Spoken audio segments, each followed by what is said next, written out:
तीन हट ऐसे होते हैं जो अपनी बात को मनवा ही लेते हैं। अब तीन हट कौन कौन से हैं वो मैं बताने जा रहा हूँ इस वीडियो के माध्यम से। कि एक तो पहला है त्रिया हट, दूसरा है राज हट, और एक है बाल हट।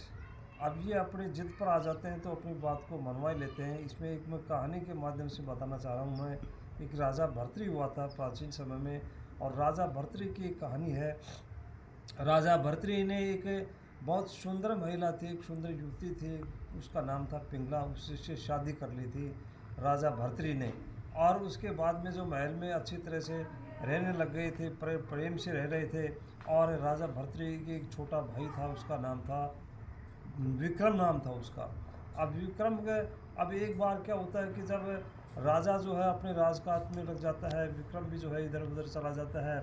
और रानी की जो है इस तरह से महल में इस तरह से अवैध संबंध हो जाते हैं। जो घोड़े चलाने वाला व्यक्ति था, उस घोड़े चलाने वाले व्यक्ति से गलत संबंध हो जाते हैं। तब वो महल में आ जाता है, चौपड़ से खेलते हैं, और उसमें इस तरह से जो है उनमें वार्ता होती है आपस में।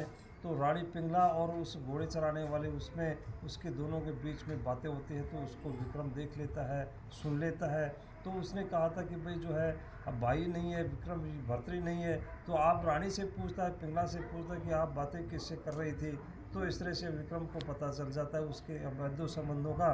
तो विक्रम के लिए जो है अब वो रानी बाल बखेर के वो जो है इस तरह से अपना बना लेती है, रूप बढ़ा लेती है। और जो भर्तृ जब आता है तो भर्तृ को कहते हैं कि इस तरह से विक्रम के लिए कि विक्रम तो जो है भाई आपका मेरे को अपनी पत्नी बनाना चाहता है। इस तरह से उसको बरगला देती है, बहका देती है। और जो है इस तरह से बहका करके एक राजा को जो है उसको अमर फल मिला था, और अमर फल उसने रानी को दे दिया था कि रानी को जो है अमर हो जाएगी, रानी इसको खा करके। और रानी ने दे दिया उसको घोड़े चलाने वाले व्यक्ति को कि उसके जो गलत संबंध थे उससे उसको दे दिया कि भाई जो तुम खा लो इसको, अमर हो जाओ। अब उसने दे दिया उस व्यक्ति के जो है एक वैश्या से गलत संबंध थे, और उसने उस वैश्या को दे दिया कि भाई जो है आप भी अमर हो जाओ।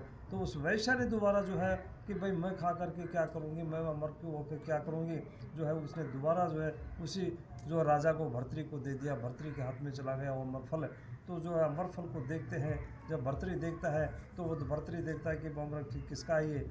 जब राजा को असलियत पता चला था, तो असलियत पता चला था, तो वो कहती है रानी उधर से कहते हैं कि विक्रम को तो जो है उसकी आंखें जो मेरे सामने आनी चाहिए, उसको मरवाना चाहिए। और जो उसको पता चल जाता है तब विक्रम उसने भर्तृ ने आदेश दे दिया अपने जो है उनको पहरेदारों को कि भाई जाओ विक्रम को जा कर के ख़त्म कर दो इस तरह से।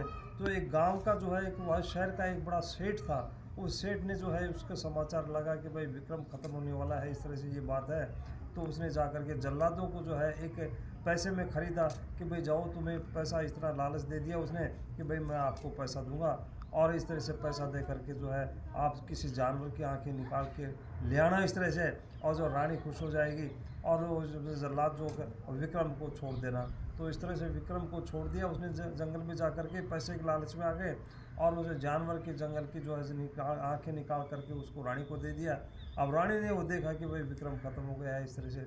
और जब वो उसको भर्तृ को असलियत का पता चल जाता है कि रानी का जो दूसरे व्यक्ति से गलत संबंध है, जब जो है उसको असलियत का पता चलता है तो बड़ा पश्चाताप करता है भर्तृ। पश्चाताप करने के ऊपर उस सेठ को पता चल जाता है, गांव में जो है इस तरह से राज में पूरी नगरी में ये हवा फैला दी कि भाई जो विक्रम को जिंदा ला देगा तो उसको मैं आधा राज्य दे दूंगा इस तरह से।